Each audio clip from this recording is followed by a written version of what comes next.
महाभारत का एक प्रसंग है, प्रसिद्ध है, सब लोग जानते हैं कि जब महाभारत युद्ध विश्राम हुआ तो भगवान अर्जुन से कहते हैं, अर्जुन रथ से उतरो। अर्जुन कहता है, आज पहले के भांति क्यों नहीं? हमेशा ऐसा होता है कि आप उतरते हैं, मेरा द्वार खोलते हैं। सारथी का पूरा नियम निभाते हैं ठाकुर जी, पहले स्वयं उतरते हैं, पर अर्जुन का द्वार खोलते हैं। और कई बार अगर ऊंचा नीचा स्थान हो तो ठाकुर जी अपने हाथ की सिड्डी और लगा देते हैं, बोले इस पर पैर रखो, उतरो। लेकिन आज भगवान कहते हैं, अर्जुन उतरो। अर्जुन कहता है, बोले कि आज कुछ अलग है। महाभारत युद्ध जब तक चल रहा था तब तक बड़ा प्रेम दिखाया आपने, आज अचानक कह रहे हो कि उतरो, अब नहीं उतर, अब आप गेट नहीं खोलोगे। भगवान बोले पहले उतर जा, फिर बताऊंगा। अर्जुन उतरे, भगवान उतर गए और ध्वजा में विराजमान श्री हनुमान जी प्रस्थान कर गए। तीनों का प्रस्थान होते ही एक विस्फोट हुआ और अर्जुन का जो रथ था वो जल करके नष्ट हो गया, ध्वस्त हो गया, एक अंश भी नहीं बचा उसका। तब अर्जुन भगवान से पूछते हैं, प्रभु ये मेरे रथ को क्या हुआ? तब ठाकुर जी उपदेश करते हुए कई बातें कहते हैं, लेकिन उसमें एक बहुत विशेष बात कहते हैं। बोले कि अर्जुन, पूरे महाभारत युद्ध में कौरवों का एक ही केंद्र बिंदु था, एक ही व्यक्ति टारगेट था सबका, और वो था तू। भीष्म पितामह जैसे ब्रह्मचारी, वो यदि शुष्क पेड़ को देख लेना तो वो हरा भरा हो जाता है।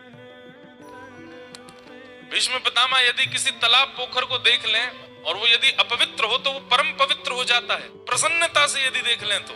और वही भीष्म पितामह आदि जैसे बड़े बड़े योद्धा यदि क्रोध भर के दृष्टिपात यदि कर देना तो सामने वाले योद्धा की ताकत नहीं कि वो कुछ कर सके, उनकी दृष्टि में इतनी शक्ति आ चुकी है।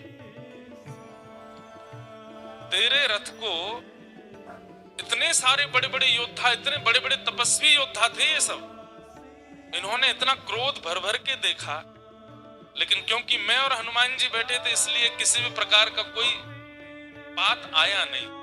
अब जैसे हमने त्याग किया तो पूरा वो जो उनके दृष्टि में जितना भी क्रोध था वो सब आकर के लगा और ये रथ जल करके नष्ट हो गया। वहां पर ठाकुर जी की कही गई एक बात मुझको कभी कभी चित्त में आती है कि भीष्म पितामह जैसे तपस्वी, भीष्म पितामह जैसे त्यागी आदि आदि ये सब, ये प्रेम भर के किसी को देख लें तो वो बिगड़ी हुई वस्तु भी बन जाती है, और ये क्रोध भर के किसी को देख लें तो बनी हुई वस्तु भी बिगड़ जाती है।